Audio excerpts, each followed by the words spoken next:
Reading through the Bible in a year, March 9th, Exodus 20, Luke 23, Job 38, and 2 Corinthians chapter 8.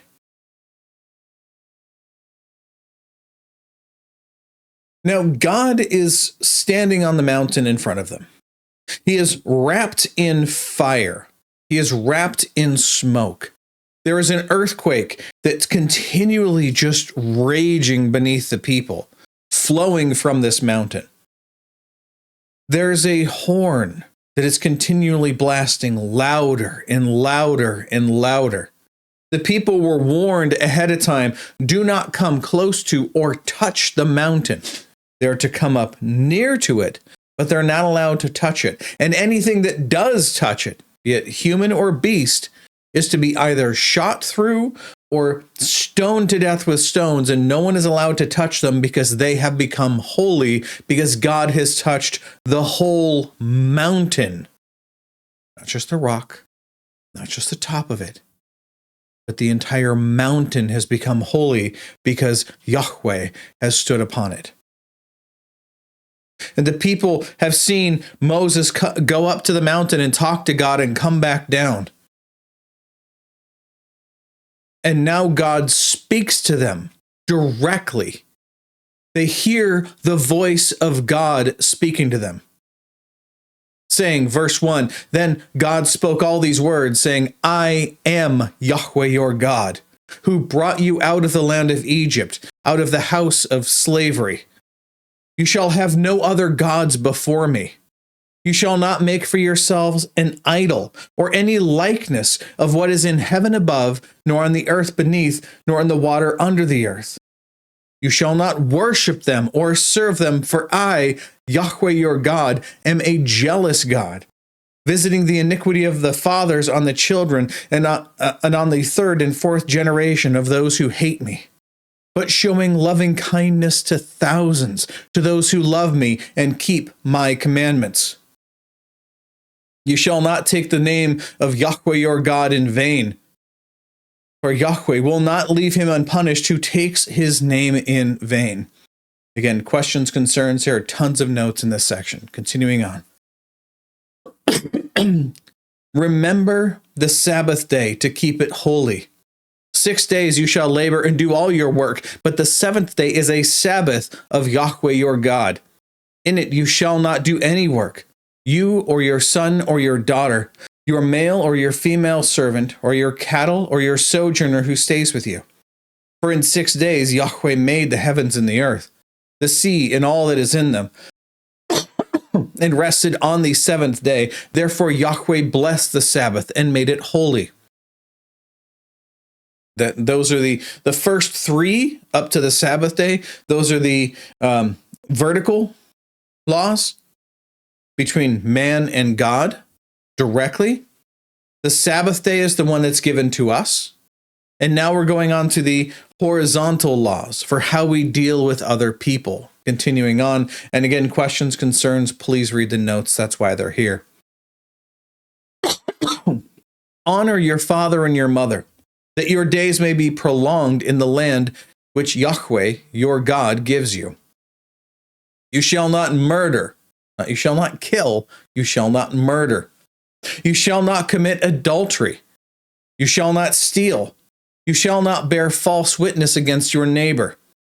You shall not covet your neighbor's house. You shall not covet your neighbor's wife, or his male servant, or his female servant, or his ox, or his donkey, or anything that belongs to your neighbor. That's the 10 Commandments. Verse 18, all the people perceived the thunder and the lightning flashes and the sound of the trumpet and the mountain smoking. And when the people saw it, they trembled and stood at a distance. Then they said to Moses, speak to us yourself and we will listen, but let not God speak to us or we will die. They are standing in the abject fear of the living God. Remember this. Remember this moment, because it's fleeting. Moses said to the people, do not be afraid, for God has come in order to test you, in order that the fear of him may remain with you, so that you may not sin. So the people stood at a distance, while Moses approached the thick cloud where God was. Then Yahweh said to Moses, thus you shall say to the sons of Israel, you yourselves, excuse me, you yourselves have seen that I have spoken to you from heaven. You shall not make other gods besides me, gods of silver, gods of gold, and you shall not make for yourselves. You shall make an altar of earth for me. You shall sacrifice on it your burnt offerings and your peace offerings, your sheep and your oxen, in every place where I cause my name to be remembered. I will come to you and bless you.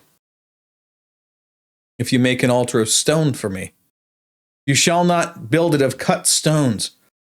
For if you wield your tool on it, you will profane it. And you shall not go up by steps to my altar, so that your nakedness will not be exposed upon it. Moving on now to Luke 23.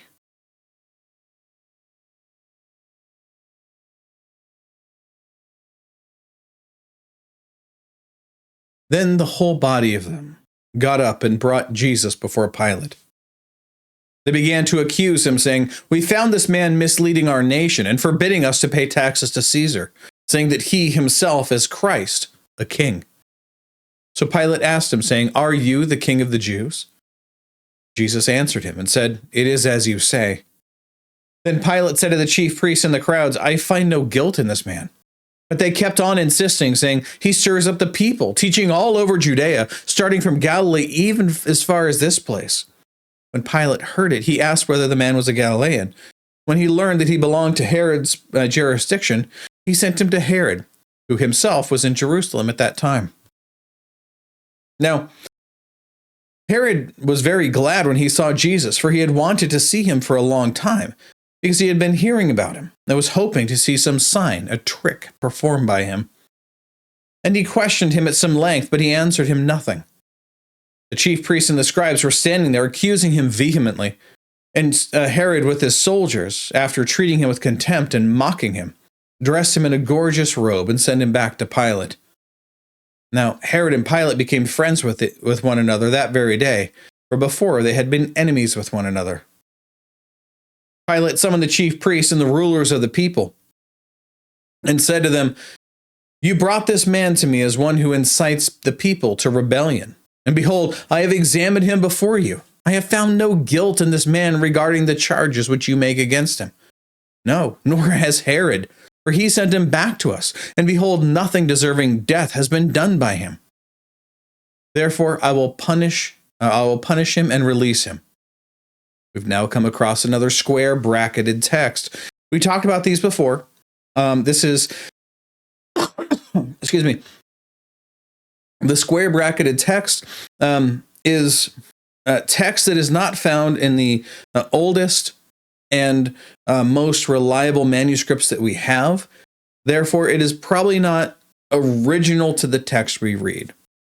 Now, you're going to get people who are going to say, ha, this is proof you can't trust the Bible. But if you've been through this with me before, you know what I'm about to say. Most of the time, what we see inserted is a scribal note. So just like if, remember, let's go back a little bit. So remember the time in which this is being written. They didn't have email forwards.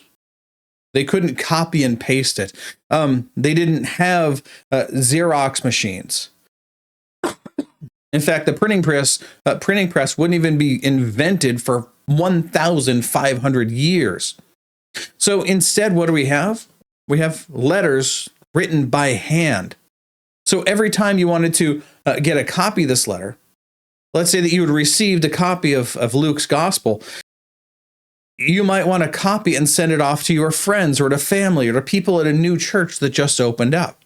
So you would sit down and you would painstakingly write word after word, letter after letter. Remember, these are being written in Greek. Greek has no punctuation. It was all written in capital letters, all smushed in together. So these are the letters, and this is the copy of the text that was being sent out.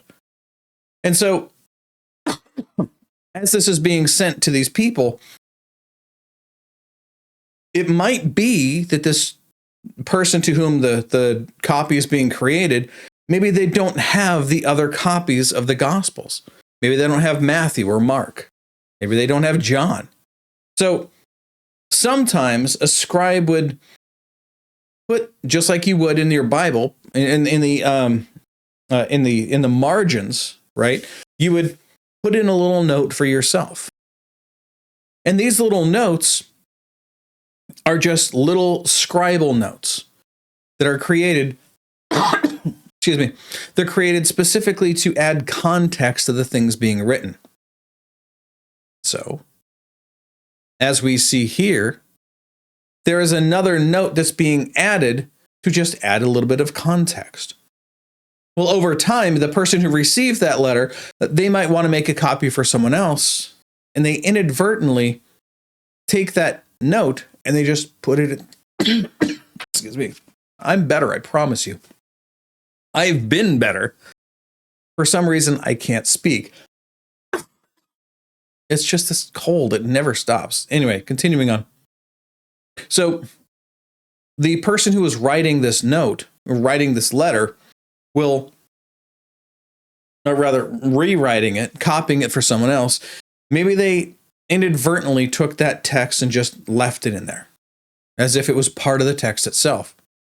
And generations went by and people have come to expect that text to be here. And that's why even now you can see it's numbered. Why? Because again, 1,000 years later, well, I think it was like 900, when the verse numbers were added to the text itself. By that point, it had become so commonplace, this one line, that people just left it. Why? Well, it was the same as the other ones. In fact, this line itself, it just says early manuscripts don't carry this, don't contain this portion. But the other manuscripts all had this same text in it. So I'm not going to go to it now, but if I go to, say, Matthew or Mark, you'll see a similar line that says this one specific line. When I say it, you'll be like, I recognize that. However, it's not part of the original text itself. So why do we say this every time we come by these bracketed texts? Because someone, somewhere, will probably come to you and point to this verse and say, this is why you can't trust the Bible. In fact, it's the exact reason why we can.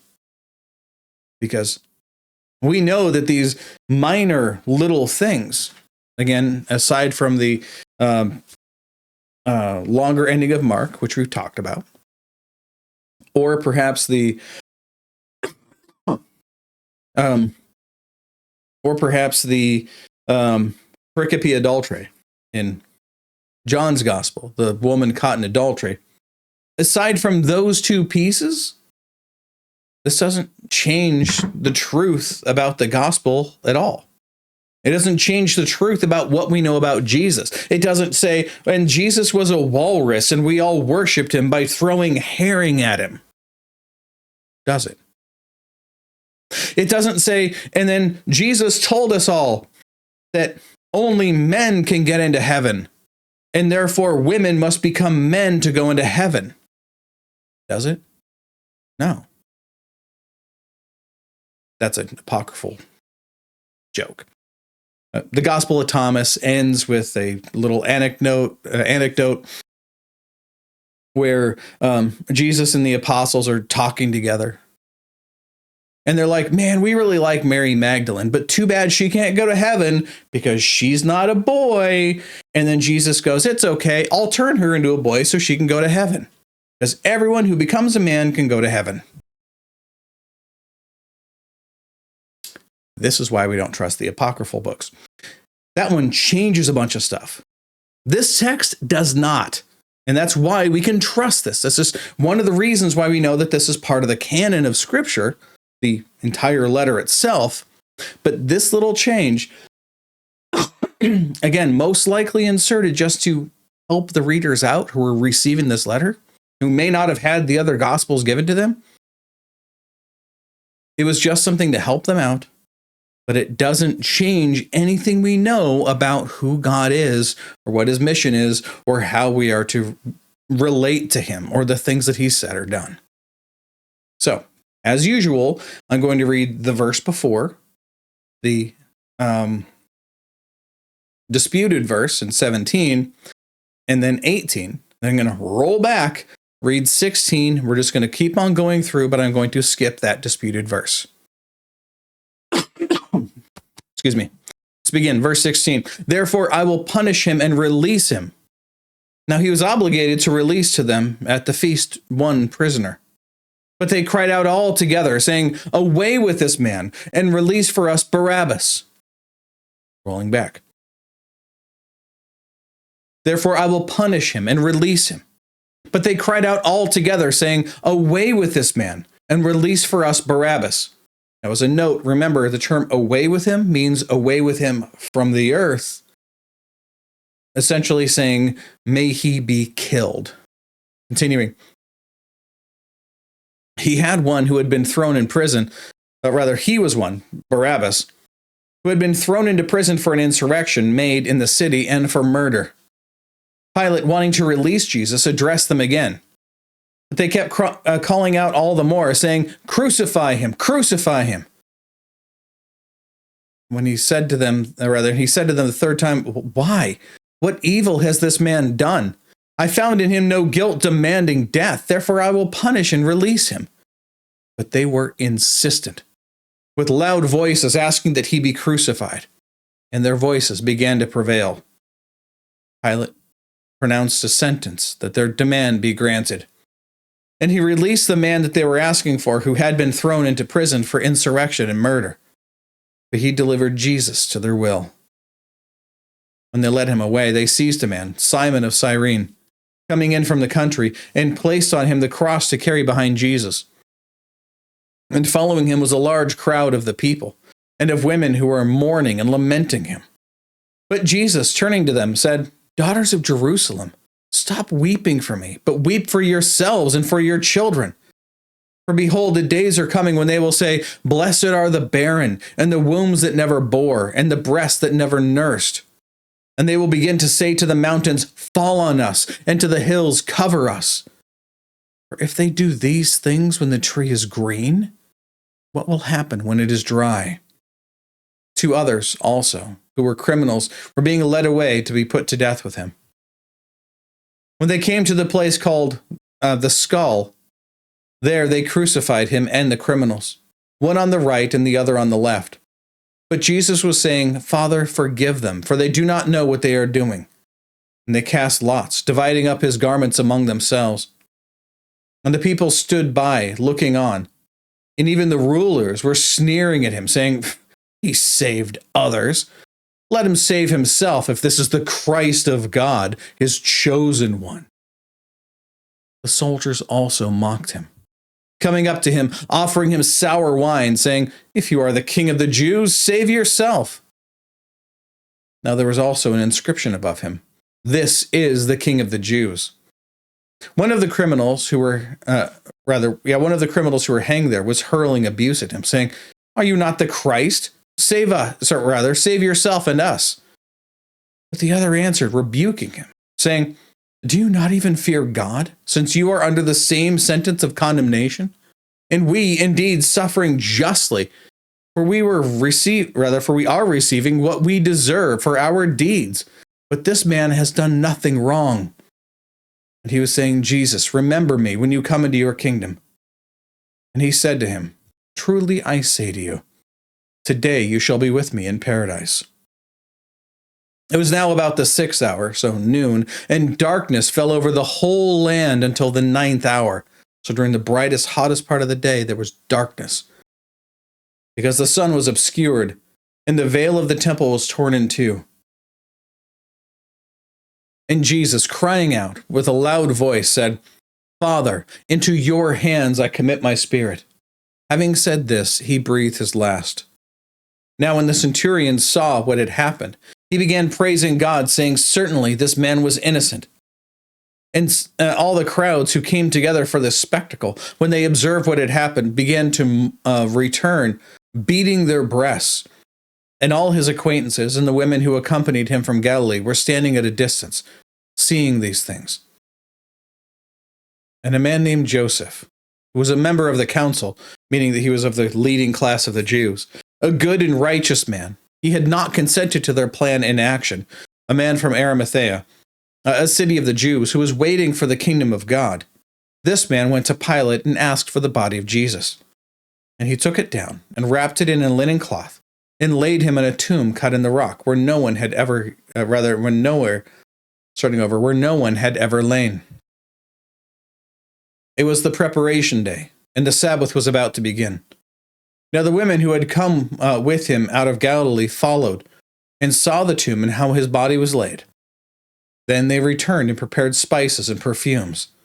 And on the Sabbath day they rested according to the commandment. Now Job 38, where God responds.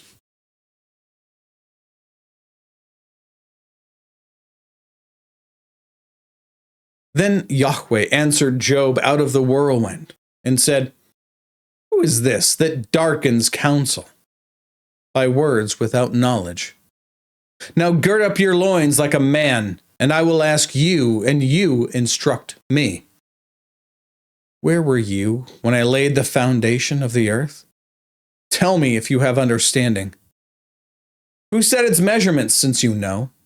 Who stretched the line on it? On what were its bases sunk? Or who laid its cornerstone? When the morning stars sang together and all the sons of God shouted for joy? Or who enclosed the sea with doors?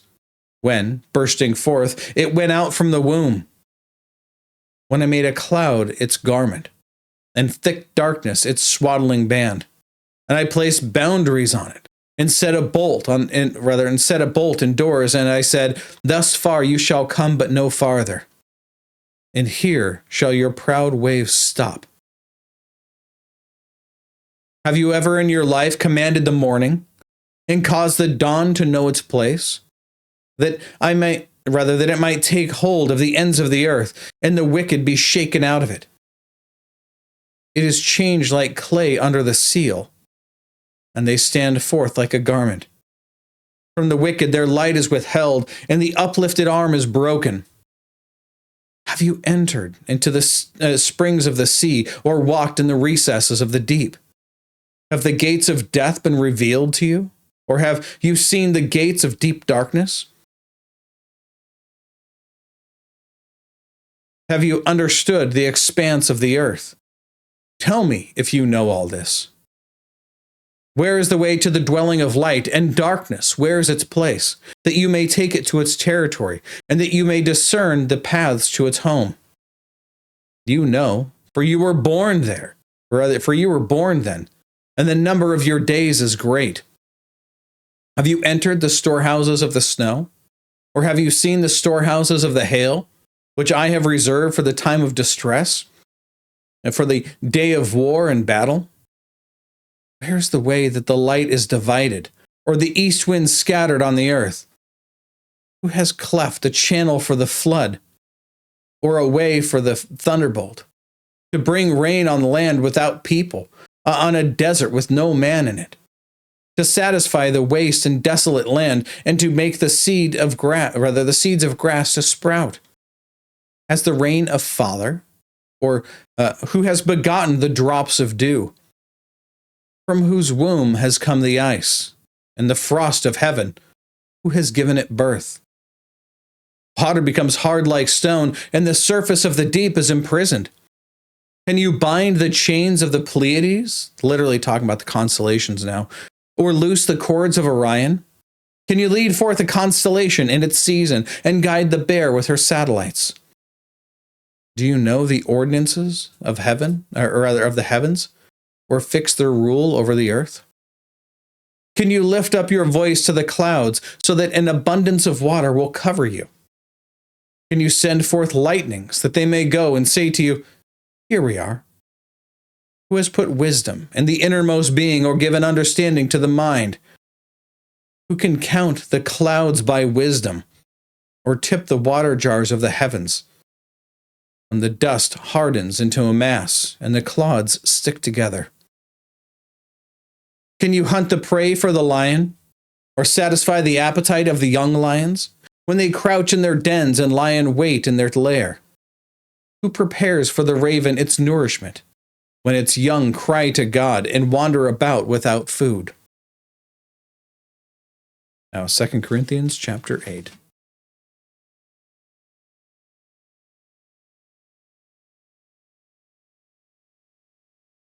Paul continues, "Now, brethren, we wish to make known to you the grace of God which has been given in the churches of Macedonia, that in a great ordeal of affliction, their abundance of joy and their deep poverty overflowed in the wealth of their liberality. For I testify that, according to their ability and beyond their ability, they gave of their own accord, begging us with much urging for the favor of participation in the support of the saints. And this, not as we had expected, but they gave themselves, or rather, they first gave themselves to the Lord and to us by the will of God.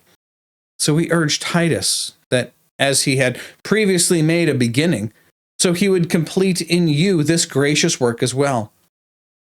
But just as you abound in everything, in faith and utterance and knowledge and in all earnestness and in the love which we inspired in you, see that you abound in this gracious work as well, or also.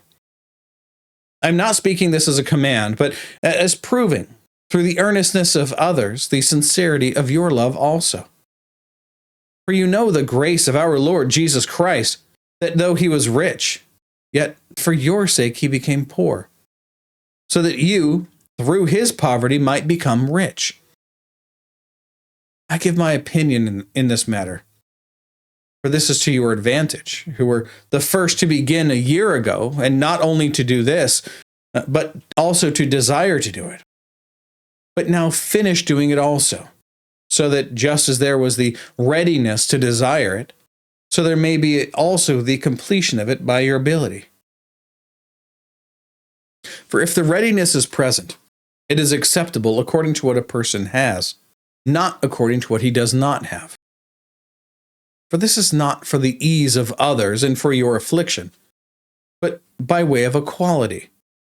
At this present time, your abundance being a supply for their need, so that their abundance may also become a supply for your need, and that there may be equality. As it is written, he who gathered much did not have too much, and he who gathered little had no lack. But thanks be to God, who puts the same earnestness on your behalf in the heart of Titus. For he not only accepted our appeal, but being himself very earnest, he has gone to you of his own accord. We have sent along with him the brother whose fame in the things of the gospel has spread throughout all the churches. And not only this, but he has also been appointed by the churches to travel with us in this gracious work, which is being administered by us for the glory of the Lord himself, and to show our readiness, taking precaution, so that no one will discredit us in our administration of this generous gift. For we have regard for what is honorable, not only in the sight of the Lord, but also in the sight of men. We have sent with them our brother, whom we have often tested and found diligent in many things, but now even more diligent, because of his great confidence in you. As for Titus, he is my partner and fellow worker among you. As for our brethren, they are messengers of the churches, a glory to Christ. Therefore, openly, before the churches, show them the proof of your love and of our reason for boasting about you. That's it. That's all the reading and all of the notes for today. God willing, we'll be back tomorrow. Behold the word of the Lord.